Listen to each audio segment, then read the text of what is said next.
गो हत्या का 1 महीने का अल्टीमेटम दिया है। 1 महीने के अंदर मेवात में गो हत्या बंद होनी चाहिए और जितने भी गो तस्करों पर मुकदमे हो खारिज होने चाहिए और गो रक्षकों के लाइसेंस बनने चाहिए और गोरक्षा के लिए जो जाते हैं। इस तरह से हमने 7 मांगे रख दी हैं सरकार के सामने और एक प्रतिनिधि मंडल बनाया है। वो प्रतिनिधि मंडल कल जा करके डीसी और एसपी को ये मांगे हम सौंपेंगे।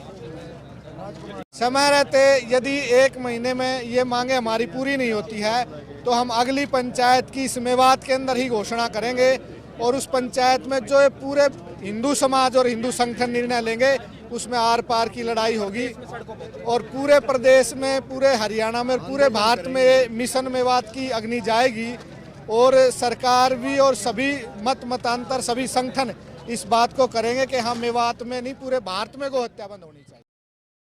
मेवात के संगेल गांव में गो तस्करी और गो हत्या के विरोध में हिंदू संगठनों द्वारा आयोजित हुई महापंचायत में राजस्थान, पंजाब, दिल्ली के अलावा हरियाणा के जींद, सोनीपत, पानीपत, रेवाड़ी, महेंद्रगढ़, रोहतक, झज्जर, पलवल, गुरुग्राम, फरीदाबाद, होडल और हथीन से भी गो भक्तों ने भाग लिया।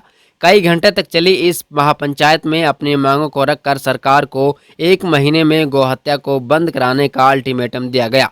हिंदू संगठनों ने कहा कि यदि 1 महीने में गो हत्या, गो तस्करी नहीं रुकी तो मेवात में फिर एक बड़ी पंचायत करके हिंदू संगठन स्वयं गो तस्करी को रोकने के लिए बड़ा फैसला लेंगे। महापंचायत में रखी मांगों में गो तस्करों की संपत्ति को जब्त करने और उनके वाहनों की नीलामी करके गो रक्षकों को दिए जाने की भी मांग रखी गई। इसके अलावा मेवात के तीनों विधायकों पर मुकदमा दर्ज करने, गोरक्षकों के तुरंत बंदूक के लाइसेंस बनाने सहित कई मामलों को पंचायत में रखा गया।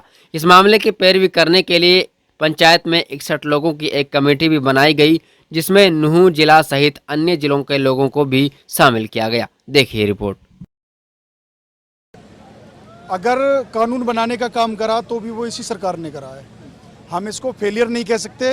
लेकिन जो सबसे बड़ी बात है, जो यहाँ का जो प्रशासन है जिसको कानून को इम्प्लीमेंट कराना चाहिए वो अभी फेल है। सिस्टम पर अभी भी सरकार का पूरी कमांड नहीं है और सरकार के आदेश की अभी पालना नहीं हो रही है। तो जो कानून बनाए गए हैं उसमें 1-2 कमी है, वो हम सरकार को पहले भी बोल चुके हैं और अब इस पंचायत के माध्यम से भी हमने बोला है कि जो गो तस्करी में जो वाहन प्रयुक्त किए गए हैं, जिनको जब्त किया गया है, सरकार ने जो केसों में प्रयुक्त किए बांधे गए हैं, उनको बहुत जल्दी सुपुर्दारी मिल जाती है। उनको बिल्कुल सुपुर्दारी नहीं मिलनी चाहिए, वो वाहन जब्त होने चाहिए। और जो गो तस्करों के खिलाफ जो मामले दर्ज हुए हैं, जो अभी तक भी उसमें भगोड़े हैं, जो अभी तक पकड़े नहीं गए, उनके लिए जल्द से जल्द एक फोर्स को बढ़ा करके उनको गिरफ्तार करने का काम करें। और जो मामले अभी भी कोर्ट के अंदर लंबित पड़े हैं उन पे जल्द से जल्द फास्ट ट्रैक कोर्ट बना करके उन कानूनों में, उन केसों में निर्णय आना चाहिए, ताकि गो तस्कर और गो हत्यारों को जल्द से जल्द सलाखों के पीछे भेजने का काम करें। ये लोकतांत्रिक देश है, लोकतंत्र से चलता है और यहाँ अभिव्यक्ति की आज़ादी के नाम पर बहुत लोगों ने कितने गंदे गंदे बयान दिए, लेकिन फिर भी हमारे इस मंच के माध्यम से ऐसे भड़काऊ भाषण कोई नहीं दिए गए हैं। ये जन भावना है, हिंदू भावना। जब यहाँ गाय कटने की बात आती है तो यहाँ के जो खून में वो उबाल आता है और हम फिर भी कानून को, लॉ एंड ऑर्डर को मानने वाले लोग हैं। हम फिर भी सरकार से और प्रशासन से आग्रह करते हैं कि जल्द से जल्द इस पंचायत की मांग को पूरा करें और इस मेवात के अंदर बढ़ रही गो हत्या को रोकने का काम करें। हाँ, बिल्कुल निर्णय लिया गया है।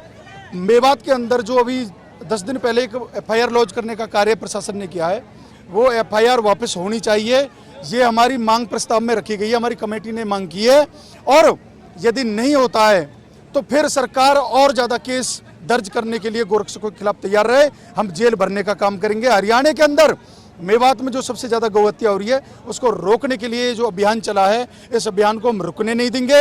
और जब तक मेवात के अंदर से पूर्णतः गौ हत्या बंद नहीं हो जाती, ये पंचायतें, ये सभाएं होती रहेंगी इस क्षेत्र। कुछ इलाके जो अभी मेवात पुलिस ने निकाल करके दिए थे, 90 स्थान है, 90 गांव है जहां गो हत्या होती है। लेकिन मैं आपके चैनल के माध्यम से बताना चाहता हूं कि पूरे मेवात के अंदर गो हत्या अगर 90 गांव में होती है तो गाय का मांस खाने वाली पूरी मेवात है। पूरे मेवात के गांव के अंदर बीफ की सप्लाई होती है। यहाँ दूध बेचने वालों से ज़्यादा गाय के मांस बेचने वाले लोग डोलते हैं। तो ऐसा कुछ नहीं है कि चंद स्थानों पर होती है। जो व्यक्ति ये कहते हैं कि हम गो हत्या के समर्थन में नहीं है, वो गाय का मांस भी त्याग न करें, गाय का मांस खाना छोड़ें। क्योंकि गो तस्कर, गो हत्यारे तभी गाय काटते हैं जब उनकी सप्लाई की डिमांड बढ़ती है। देखिए, ऐसा अब नहीं देखा जाता हरियाणा के अंदर। लगभग गौशालाएं स्वावलंबी हैं। वो चाहे तूड़े का भाव आज कितना भी महंगा हो गया है, ये हिंदू समाज इतना गरीब नहीं है कि जो गौ माता को तड़पने देगा, मरने देगा।